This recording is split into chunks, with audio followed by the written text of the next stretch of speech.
অন্যদের অনেক ইউটিউব যারা করেন, যারা এই ধরনের পলিটিক্যাল অ্যানালাইসিস করেন, আমি তাদের সঙ্গে তুলনা করে দেখেছি আমার যারা দর্শক আছেন, আমার এই অনুষ্ঠানে যারা দর্শক আছেন, তারা আসলে বুদ্ধিভিত্তিক চিন্তা ভাবনার দিক দিয়ে বেশ উন্নত, এটা আমার ধারণা। কাজেই আমার মনে হয় যে দর্শকরাও আমাদের এই প্ল্যাটফর্মের একটা অংশ। যাই হোক, আর কথা না বাড়াই, আমি অনেকগুলো মতামত আজকে পড়বো, বেশি পড়বো, প্রায় 17-18টা মতামত পড়বো। এগুলো আমি বিভিন্ন জায়গা থেকে বেছে নিয়েছি, মানে যাতে নাকি সব ধরনের মতামতটাই উঠে আসে। এবং এটা আমরা করেছি একটা মাত্র কন্টেন্ট থেকে, যে কন্টেন্ট কালকে যে কন্টেন্টটা করেছিলাম আমি, যে এই নিউ ইয়র্কে একটা সভায় সাবেক প্রধানমন্ত্রী শেখ হাসিনার যে ভার্চুয়াল উপস্থিতি, সেটা নিয়ে আমি প্রথম যে কমেন্টটা পড়ছি, এই কমেন্টের কারণে আসলে বাকি কমেন্টগুলো পড়া, কারণ এই কমেন্টটা পড়ে আমার মনে হয়েছে যে এরা সবাই চান যে আমরা কমেন্টগুলো পড়ি। এটা লিখেছেন রাফনা রাফিয়া, তিনি লিখেছেন দয়া করে সকলের কমেন্টগুলো পড়বেন, এই জন্যই পড়ছি। এটা লিখেছেন মানামা রহমান, তিনি লিখেছেন বর্তমান সরকার যদি হাসিনাকে খুনি, গণতন্ত্র হত্যাকারী বলতে পারে, তাহলে সাবেক সরকার কেন বর্তমানকে বলতে পারবে না? কথাটা কিন্তু মানে ওনার দিক থেকে ঠিকই আছে, কারণ সাবেক সরকার প্রধান যিনি আছেন শেখ হাসিনা, উনি তো ইউনূসকে গণহত্যাকারী হিসেবে এই কন্টেন্টে উল্লেখ করেছেন। আব্দুল মান্নান লিখেছেন শেখ হাসিনা রাজনৈতিক মৃত্যু হয়েছে, এদেশে রাজনীতি করার অধিকার আর নেই। ভারতের ইদানিং কার্যকলাপে হাসিনা ও ভারতের উপর 80% মানুষ ক্ষুব্ধ। আমেরিকা বা ইউরোপের কিছু দেশে ভার্চুয়ালি কিছু অপ্রয়োজনীয় কথা বলতে পারেন, কিন্তু সবই বিফলের পর্যবসিত হবে। তিনি পলাতক, দেশের মানুষের সাথে বেইমানি করেছেন। সালাম আজাদ লিখেছেন মাসুদ কামাল সাহেব, তারেক রহমান অনেক বছর ধরে কথা বলছেন শেখ হাসিনার শুরু। তারেক রহমান অনেক বছর করেছেন, এখন শেখ হাসিনা বলতে থাকবেন, এই হলো ওনার বক্তব্য। জসিম লিখেছেন আমাদের দেশের আদালত কেমন তা তো দেখতেই পেলেন মাসুদ কামাল সাহেব, 21শে আগস্ট গ্রেনেড হামলার সব আসামি খালাস। একই আদালত একসময় সবাইকে ফাঁসি দিয়েছিল, আবার এই একই আদালত শেখ হাসিনার বিরুদ্ধে গ্রেফতারি পরোয়ানা জারি করে। হাস্যকর বিষয় না? হাইরে আইনের শাসন, দেখলে মাঝে মধ্যে একটা অশ্লীল শব্দ আছে হয়ে যায়। তো এটা আমার মনে হয় ওনার এই বক্তব্যটি একটু অতি সরলীকৃত, এতটা বোধ হয় না। তারপরেও বিচার বিভাগ নিয়ে মানুষের মনে যে সন্দেহ, সেটা কিন্তু এখানে পরিষ্কার হয়ে গেছে ওনার এই বক্তব্যে, ওনার এই ক্ষোভের মাধ্যমে। কে কামাল লিখেছেন আমরা যে ভারতের গোলামি করেছি এর কারণ শেখ মুজিবুর ও শেখ হাসিনা। আমরা যে স্বাধীনতার সার্বভৌমত্বের স্বাধীন নাগরিক তা বিলিয়ে দিয়েছিল। তাপস চৌধুরী লিখেছেন সময় বড় কঠিন ও নিষ্ঠুর, সময় একদিন সব পর্দা খুলে দেবে। শেখ হাসিনাকে নিয়ে আপনার মনের মধ্যে এত ঘৃণা ঠিক নয়। শেখ হাসিনা পালিয়ে গেছেন, শেখ হাসিনা স্বৈরাচারী, এ ধরনের মিথ্যা বদনামের তকমা আর কত লাগাবেন? শেখ হাসিনা আবার ফিরে আসবে বীর বেশি, বাংলাদেশের জনগণ তাকে সাদরে গ্রহণ করার প্রতীক্ষায়। জনাব তাপস চৌধুরী, আপনি এটা আপনার মতামত দিয়েছেন। আমি যে কথাগুলি বলেছি শেখ হাসিনা সম্পর্কে এবং যেগুলো নিয়ে আপনি আপত্তি করছেন, এটা আপনার আপত্তি, আমার কোনো বক্তব্য নেই এই নিয়ে। কিন্তু আমার অবজারভেশন হলো শেখ হাসিনা পালিয়ে গেছেন, এটা তো সত্য, এটা তো আমি বলছি, এটা আপনি অস্বীকার করছেন কেন? শেখ হাসিনাকে পালিয়ে যাননি, উনি তো পালিয়ে গেছেন। শেখ হাসিনা স্বৈরাচার ছিলেন, আমি এখনও মনে করি শেখ হাসিনা স্বৈরাচার ছিলেন। উনি কারো কথা শুনতেন না, উনি নিজের যা ভালো মনে হতো তাই বলতেন। তো আমি এভাবে ভাবি, এগুলিকে মিথ্যা বদনাম আমি মনে করি না, আমি মনে করি এটাই উনি ছিলেন। এই সরকার যদি আগের সরকারের চেয়ে খারাপ চালায়, তার মানে এই নয় আগের সরকারের অপকর্মগুলি বৈধ হয়ে যাবে, এটা একটু মাথায় রাখবেন। তারপরেও আপনি মন্তব্য লিখেছেন, কষ্ট করে, আপনাকে অনেক ধন্যবাদ।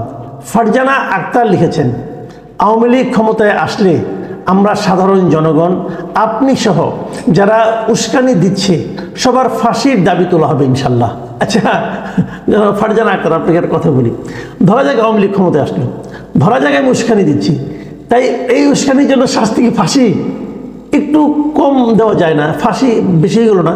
ট্রুথফুলনেস, উনি লিখেছেন আপনি আরেকজন মানুষের ছবি বিকৃতি করে নিজেকে তেলবাজ বিকৃত মানুষের পরিচয় দিয়েছেন। না, আমি কারো ছবি বিকৃত করিনি ভাই। আপনি বলতে চাচ্ছেন আমি যে কভারেজে শেখ হাসিনার ছবিটা দিয়েছি, এটা তো কার্টুন দিয়েছি। পৃথিবীর সব দেশেই রাষ্ট্রনায়ক অথবা রাজনৈতিক নেতৃবৃন্দ এদের কার্টুন করার রীতি আছে, আমাদের দেশেও আগে ছিল। কিন্তু শেখ হাসিনার ক্ষমতায় এসে 2009-এ উনি এগুলি বন্ধ করে দিয়েছেন গাইড জুড়ে। ওখান থেকে একটা কার্টুন আমি দিয়েছি, এটাকে বিকৃত করা বলে না। পরের মন্তব্যটা ইমতিয়াজ মাহমুদ লিখেছেন, সুশীল মানে পিশাচ, মাসুদ কামাল তার মধ্যে বৃহত্তম পিশাচ, সাদা সাপ একটা। মানে উনি আমাকে পিশাচ বলে বলছেন, আবার বলছেন সুশীল মানেই হলো পিশাচ। সুশীল মানে পিশাচ কী করে হয় বুঝলাম না। আমি পিশাচ আপনার কাছে যদি মনে হয় তো আমার দুঃখ পাওয়া ছাড়া আর কিছু করার নেই, কিন্তু ভাই আমি সেরকম না।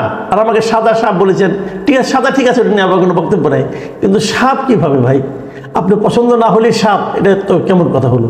আর আপনি কোন অর্থে বললেন তাও তো বুঝলাম না। রফিকুল ইসলাম লিখেছেন, মাসুদ কামাল তুমিও হাসিনার সাথে যোগ দাও, তোমার মুখোশ খুলে গেছে। আমি ঠিক বুঝতে পারছি না। একবার কেউ বলছে হাসিনার সমালোচনা করছে জন্য আমাকে গালাগালি করছে, আবার উনি বলছেন আমি নাকি হাসিনার সঙ্গে যোগ দেওয়ার মতো অপরাধ করেছি। আমি আসলে বুঝতে পারছি না আমি আসলে কি। ইমরান খান লিখেছেন, আপনি কি প্রমাণ দিতে পারবেন শেখ হাসিনা হত্যা করতে বলেছে? ওপেন চ্যালেঞ্জ দিলাম মাসুদ কামাল সাহেব, পারলে উত্তর দিবেন যদি ভালো মানুষ হয়ে থাকেন। হ্যাঁ, উত্তর তো আমি দেবো। দেখুন, প্রমাণ আমি দিতে পারবো না, কিন্তু ওই ঘটনার পর আমি বিভিন্ন নিউজে দেখেছি, বিভিন্ন মতামত এসেছে, যারা ভেতরে ছিলেন অথবা যারা প্রত্যক্ষদর্শী, ধরে নানা রকম বয়ান কিন্তু এখন বাজারে আছে, সোশ্যাল মিডিয়াতেও আছে। তো সেগুলো থেকে আর আমার তার সঙ্গে কমন সেন্স লাগিয়ে আমি ভেবেছি যে এমনটি হতে পারে। আমরা বিভিন্ন নিউজ থেকে কিন্তু বলেছি, নিউজগুলো আপনারা দেখতে পাই, দেখেছেন আপনিও। এখন শেখ হাসিনা দিয়েছেন এই প্রমাণ আমি কোথায় পাবো? আমি পাবো না। তারপর আমি ধারণা করি যিনি এতদিন পর্যন্ত এত ওনার আমলে, ওনার শাসন আমলে, মানে ওনার শাসন আমল বাদ দেন, আপনি গুমের কথাগুলি বাদে দিলাম, এই জুলাই মাস থেকে শুরু করে অগাস্টের 5 তারিখ পর্যন্ত যে হত্যাগুলি হয়েছে, যে নৃশংস হত্যাগুলি হয়েছে, এগুলো কি শেখ হাসিনার অনুমতি ছাড়া হয়েছে? আমার কিন্তু তা মনে হয় না ভাই। এর চেয়ে বড় প্রমাণ আপনি আর কি চান? কিন্তু উনি সরাসরি বলেছেন যে ওকে মারো, মুগ্ধকে মারো, আবু সাইদকে মারো, এভাবে বলেছে। এইভাবে কেউ বলে না, কিন্তু এই ধরনের অনুমতি উনি দিয়েছেন বলে আমার ধারণা। কিং নাইম লিখেছেন, মাসুদ শাহ দেশের অবস্থা ব্যবসা বাণিজ্য বর্তমানে খুবই খারাপ। সরকার জনগণের চিন্তা না করে গরুর ছাগলের মতো দেশ চালাইতেছে। আমরা চাকরিজীবীরা কেমনে দিনকাল যাবে? এই কিং নাইমের এই কথার সঙ্গে আমি কিন্তু একমত, পুরোটা না, মানে গরু ছাগলের মতো কিন্তু এটাই বলতে চাচ্ছি না, তবে তারা ভালো চালাচ্ছে না। এবং আমরা যারা চাকরিজীবী মানুষ, তাদের তো ইনকাম লিমিটেড, তারা কিন্তু আসলেই বিপদে আছে। মোনালিসা হক লিখেছেন, মাসুদ কামাল আপনার কথা শুনে মনে হচ্ছে ভিডিওটি তৈরি করার জন্য কত টাকা পেয়েছেন? মোনালিসা হক আমার প্রশ্ন, ভাই টাকাটা কে দিবে আমাকে? কে? আমি এটা কার পক্ষে বলেছি ভিডিওটা? আমি তো বুঝতে পারছি না। এখানে কেউ বলছে হাসিনার সঙ্গে যোগ দিতে, কেউ বলছে হাসিনার বিপক্ষে আমি বলেছি, আবার কেউ বলছে হাসিনার পক্ষে বলেছি। তো আমি আসলে কনফিউজ হয়ে গেছি যে টাকাটা আমাকে কে দেওয়ার কথা। মানে আমি যদি টাকা চাই যে ভাই মোনালিসা হক বলেছে এই জন্য এই ভিডিওর দাম হলো কোটি টাকা, তাহলে আমার প্রশ্ন হলো আমি কার কাছে চাইবো? বলেন, টাকা পয়সার দরকার আছে ভাই? শুনেন, এত সরলীকৃত হয় না ভাই। আর আমিও আশা করি আমার দর্শক যারা আছেন তারা খুবই গুছিয়ে মন্তব্য করেন। তো আমার কাছে মনে হয় যে এই ধরনের সুইপিং কমেন্ট না করলেই ভালো। শান্ত মিয়া লিখেছেন, সাংবাদিক মহলে এই একজন ব্যক্তিকেই দেখলাম শতভাগ নিরপেক্ষভাবে কথা বলতে। শান্ত মিয়াকে আমার ধন্যবাদ। আমি আসলে শতভাগ বলতে পারি কিনা জানি না, তবে আমি চেষ্টা করি। বিশ্বাস করেন আমি চেষ্টা করি, এবং এটাও বিশ্বাস করেন দয়া করে আমি কারো পক্ষ নিই না। আমার যেটা বিশ্বাস হয়, আমি যেটা মনে করি, আমার বুদ্ধিতে আমি সে কথাটাই বলি। এখানে কোনটা কথা এই জন্য আওয়ামী লীগের পক্ষে যায়, কোনটা বিপক্ষে যায়, কোনটা বিএনপির পক্ষে যায়, কোনটা বিএনপির বিপক্ষে যায়, কোনোটাই সরকারের পক্ষে যায়, কোনোটাই সরকারের বিপক্ষেও যায়, কোনোটা জামাতের পক্ষেও যায়, আবার কোনোটা জামাতের বিপক্ষেও যায়। আমি আমার মতো করে বলি। আসিফ আলী লিখেছেন, আজকে কতিপয় কিছু ছাত্র নামধারী সন্ত্রাসী, জঙ্গি, জামায়াত শিবির ও হিজবুত তাহরিরের সদস্য সমন্বয়কদের জন্য পুরো জাতি ধ্বংস হয়ে যাচ্ছে। সাধারণ মানুষ সোচ্চার না হলে এই ছাত্র সন্ত্রাসী, জঙ্গি ও সুদখোর ইউনূসের জন্য দেশ ধ্বংস হয়ে যাবে। বিএনপি একটা পাগল, এই সুদখোর ইউনূস চিপায় পড়লে ঐক্য নাম দিয়ে বেশি দিন ক্ষমতায় থাকতে চায়। যাই হোক, এটা আসিফ আলী সাহেবের মন্তব্য, এ ব্যাপারে আমার কোনো বক্তব্য নেই। সুভদ্রা দে লিখেছেন, মিয়া ভাই বয়স্ক ভাতা, বিধবা ভাতা, ছাত্রছাত্রীদের উপবৃত্তি, এই বিষয়গুলো নিয়ে একটা এপিসোড করেন, আপনার কাছে বিশেষ অনুরোধ রইল। হ্যাঁ, এটা আমি শুনেছি, এই নতুন সরকার আসার পর নাকি এই সমস্ত ভাতা বন্ধ হয়ে গেছে, অনেকেই পাচ্ছেন। আগে কিন্তু এগুলো দিয়ে অনেকে উপকৃত হতেন। কেন বন্ধ হলো এটা নিয়ে আমরা খবর নেওয়ার চেষ্টা করছি।